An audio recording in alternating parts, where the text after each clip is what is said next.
سردیوں میں جو پھل آتے ہیں وہ گرمیوں میں نہیں ہوتے، موسم کی خرابی کی وجہ سے، تبدیلی کی وجہ سے، مگر جنت میں موسم ہمیشہ ایک جیسا رہے گا، اس لیے جس درخت پر جو پھل لگا ہے وہ کبھی مقطوع نہیں ہوگا۔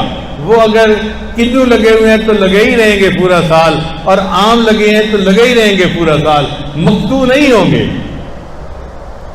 ولا ممنوع، اور کئی مرتبہ پھل تو لگا ہوتا ہے مگر مالک منع کر دیتا ہے، جی آپ پھل نہیں توڑ سکتے۔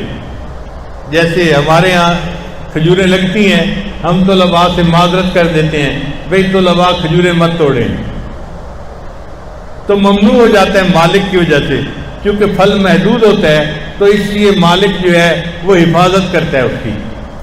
قیامت یعنی جنت میں پھلوں کا مالک اللہ ہوگا، اور اللہ کے خزانے میں کوئی کمی نہیں آ سکتی۔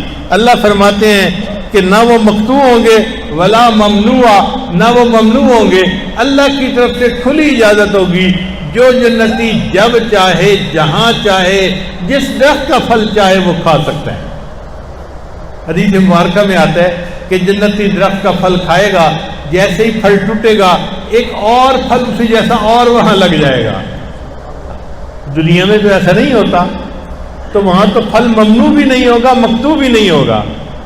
تو اس سے اندازہ لگائیے کہ اللہ رب العزت نے کتنے اچھے انداز کے ساتھ وہاں کے پھلوں کا ہر وقت مہیا رہے۔